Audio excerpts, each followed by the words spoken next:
Ei galera, hoje precisamos bater um papo sério sobre como nós descrevemos situações muito graves. É um vídeo para você não chamar de conflito, guerra, briga, divergência, treta, coisas que precisamos entender mesmo como massacre, coisas que dizem muito sobre a desigualdade de poder.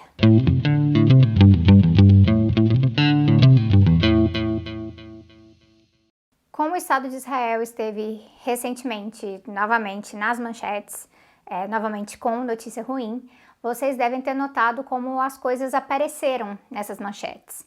E a palavra mais usada que eu vi é conflito.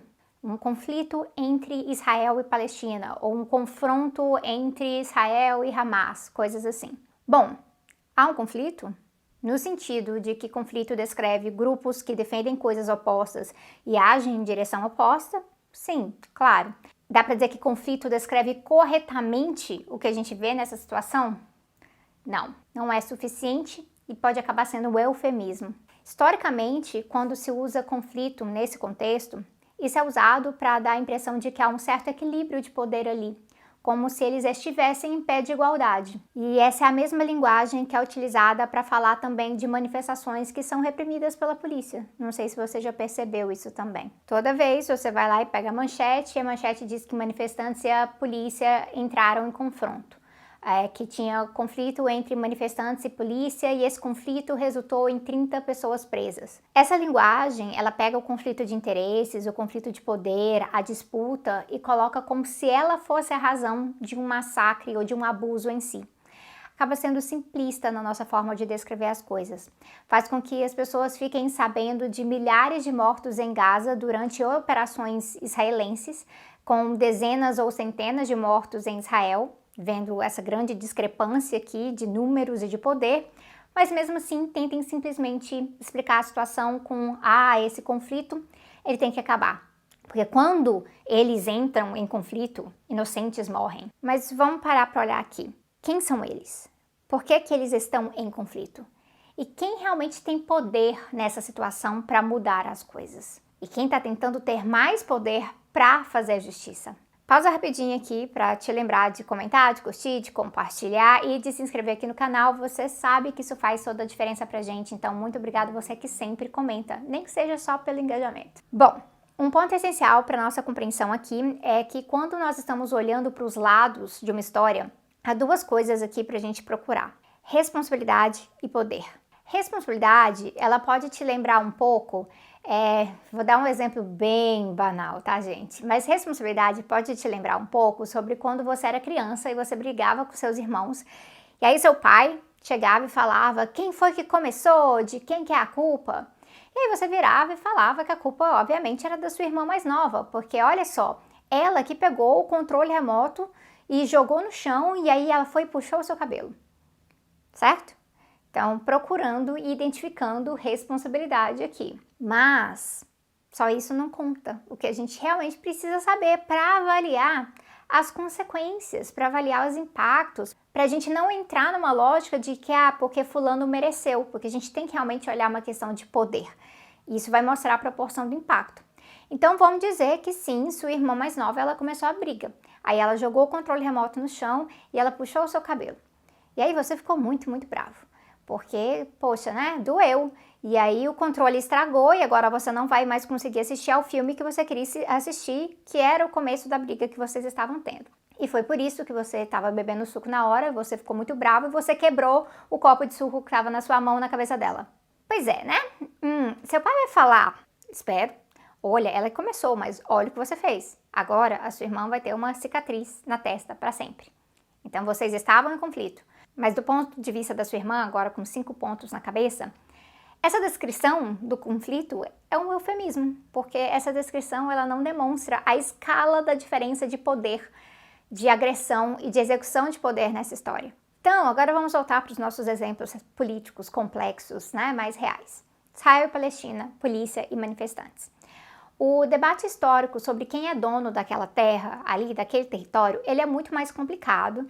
E, sinceramente, ele exige muita leitura, não basta vídeo. Então, para não cair em simplismo, eu não vou entrar muito sobre isso aí, mas uma coisa é mais fácil de entender. Palestinos habitavam aquele território desde antes do Império Otomano, quando a movimentação sionista começou a surgir e passou a incentivar fortemente a imigração de judeus para aquele território. E palestinos estavam ali quando teve a Declaração de Balfour de 1917, quando depois do acordo Sykes-Picot, a Grã-Bretanha resolveu que podia sair prometendo aquele território ali, onde já moravam os palestinos, para os sionistas. E não só assim, sionistas, venham morar aqui. Não, para os sionistas criarem um novo estado por lá, um estado étnico, um estado que excluiria os palestinos. Então isso gerou conflito, mas é claro, gente, tem um povo morando lá, inclusive tinha os judeus morando lá. E já é há muito tempo um local assim com colonização, porque nenhum império deixa aquela terra em paz. Aí o pessoal começa a se mudar para lá, não porque nós gostamos aqui, vamos morar aqui com vocês, mas porque querem criar um estado étnico lá que exclui quem já vivia por lá. Então, gente, claro que isso vai dar ruim. E aí eu não entendo gente achando que teve a criação do Estado de Israel e todo mundo ao redor ali simplesmente devia bater palma, aplaudir, achar que foi maravilhoso, não poderiam reclamar. Então, lógico que aqui a gente vai entrar num período de palestinos atacando judeus, judeus atacando palestinos, mas os judeus sionistas, esses que querem criar o Estado de Israel por lá, eles passam a se organizar em forças paramilitares de um jeito muito estruturado. Que aí, quando a ONU vota para dividir aquele território em 2 estados, um para Israel e um para Palestina, que é uma coisa super arbitrária, os ataques internos, eles aumentam. Então, imagina você, palestino, vivendo ali no deserto do Negev. Acorda um dia e um monte de país decidiu que onde você mora agora é Estado de Israel, tá bom? E aí esse é um Estado étnico judeu, ou seja, você vai ser cidadão de 2ª categoria ou você vai ter que ir embora. Então você tá vendo o tanto que isso aqui é complexo e é banal falar, mas é um conflito, os 2 lados estão errados, os 2 lados se agridem. Olha o nível de abuso de poder envolvido. A Inglaterra prometendo terra que não é sua, outros estados picotando o lugar todo. Então não é por acaso que quando Israel vai e se autodeclara Estado em 1948, começa uma guerra oficial entre Israel e países árabes ali ao redor. Israel acabou de ser formado, mas Israel já chega com um exército, porque aqueles grupos paramilitares que eu acabei de falar, aqueles grupos de antes, eles vão formar a base do IDF, Forças de Defesa Israelense, que militantes também nomeiam como forças de ocupação israelense, porque essa é a função. A função é ocupar. Então, o mesmo serve quando a gente vai falar de manifestações. O pessoal vai para a rua porque já está num ponto de indignação com a injustiça e a polícia vem para cima. E aí tem quem diga, entraram em confronto, porque olha só, a polícia colocou certas regras ali para aquela manifestação e eles não cumpriram. E aí isso demonstra uma lógica estranha, uma lógica muito estranha por parte da pessoa que diz isso. A polícia tem o poder naquele espaço. Isso foi completamente normalizado. Para prestar atenção aqui. O poder emana do povo, como diz lá na Constituição? Não, ali ele está emanando da polícia, porque é essa a sociedade em que a gente vive. E como isso fica quando nós lidamos com manifestações que exigem justamente que a polícia pare de matar o povo da periferia em nome de uma política fracassada de segurança pública? É justo fingir que há igualdade real, prática, de poder entre esses lados aqui? Se é a polícia que faz uso do monopólio da violência, que é um grande privilégio do Estado, porque é o Estado que tem nas mãos, e ali decide quem mata, quem morre, o que é crime, o que não é, e até mesmo aquilo que é crime, mas não vai ser punido, ou aquilo que nem deveria ser crime, mas vamos deixar ser crime, porque também, né, a gente lota cadeia com pessoas negras numa sociedade racista. E, aliás, isso sobre o monopólio da violência, isso está no Se Quiser Mudar o Mundo, e eu falei disso no IGTV recentemente, então sigam lá no instagram.com/tese11. Tudo isso aqui que eu apresentei para vocês é sobre assimetria de poder. Se há lados de uma história, não basta você virar para mim e dizer que, vamos simplesmente parar para prestar atenção nos 2 lados, que é isso que a gente precisa. A gente precisa ouvir os 2 lados. Como se os 2 lados fossem igualmente legítimos e como se um lado já não fosse o mais ouvido, o mais respeitado, o lado que controla a narrativa. Então é necessário a gente avaliar aqui o desequilíbrio de poder e aí voltar à raiz do problema. ver quem tinha um projeto de dominação e quem está reagindo a um projeto de dominação. E aí prestar bem atenção no que cada lado apresenta de solução. Se é conversa para jogar fora, se é algo que questiona essa assimetria de poder, ou se é uma forma de seguir perpetuando isso e ficar até mesmo mais e mais poderoso. Quando a gente fala de poder, quando a gente considera que não dá para entender o que está de errado na sociedade sem identificar quem tem mais poder, a gente acaba prestando atenção nas estruturas. Então a gente presta atenção no capitalismo, no patriarcado, na estrutura de supremacia racial e por aí vai. E aí algumas perguntas, elas passam a ser chave pra gente, para o nosso entendimento de quem está no poder e do entendimento também de tomar o poder. São perguntas como as que a Ellen Wood sugere. Por exemplo, quais limites são impostos pelo sistema capitalista? Quais possibilidades são criadas? Quais opressões são essenciais para o capitalismo? E que formas de liberdade o capitalismo tolera, pelo menos um pouco? Que lembra muito a pegada liberal, né?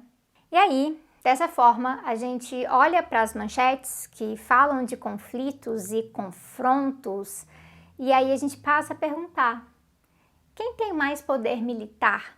Quem tem mais poder militar para exercer a violência aqui? Quem tem mais financiamento? Quem é mais vulnerável? Quem já vem de uma posição de injustiça? Quem possui maior controle da situação?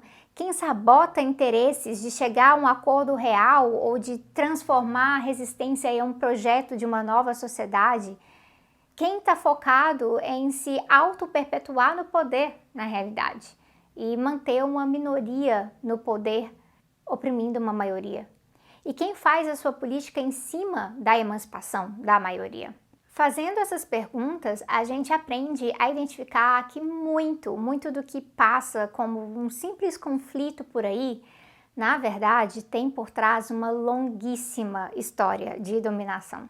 Uma história de dominação, de opressão, de violência sistêmica, na verdade, de limpeza étnica, genocídio, acúmulo de força bélica, acúmulo de capital, manipulação política, controle da ideologia dominante e muito mais coisa. E são coisas que nós não podemos nos esquecer se nós queremos entender melhor o que realmente se passa ao nosso redor e o que se passa, inclusive, com a gente mesmo. Isso é o que faz a diferença entre entender também, por exemplo, que é o coronavírus que mata, mas entender que existe uma política desenhada para garantir que o coronavírus siga matando. E a gente vê isso no Brasil. A gente vê isso na Índia, em outros lugares também. A gente acaba concluindo, no fim das contas, que tudo isso aqui é bem a cara daquela música do Caetano, de décadas atrás, né? Enquanto os homens exercem seus podres poderes, morrer e matar de fome, de raiva e de sede. São tantas vezes gestos naturais. Eu vejo vocês em breve.